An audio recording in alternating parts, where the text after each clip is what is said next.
Well, the first I heard was from actually one of my colleagues who works in our media department. He's a very dear friend of mine, and we were supposed to attend the event together. And he called me and he showed me shrapnel and gunshot wounds that he'd suffered. And I was supposed to be at the event. I'm there every year. I speak on the stage next to the rabbi who was murdered. And, I'm always there with my three daughters. It's one of the happiest days of the year. It's a family event. There's a petting zoo and face painting and a jumping castle and food stalls.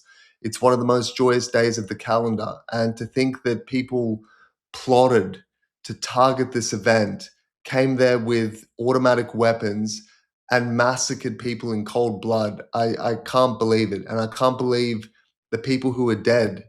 The rabbi who was the most luminous, radiant, kind hearted human being I've ever met. This is a guy who visited people in jail and listened to their stories without judgment. This is a person who visited the elderly every day, drove long distances to bring them food packages and just sit with them and listen to their stories.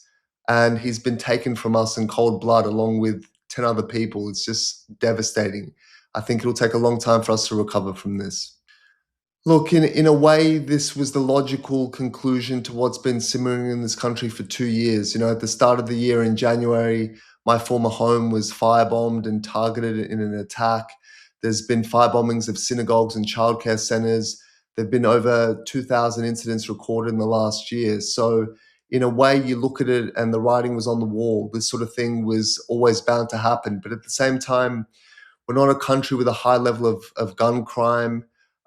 This is the most devastating mass murder of any sort, targeting anyone since the 1990s. This sort of thing just doesn't happen here.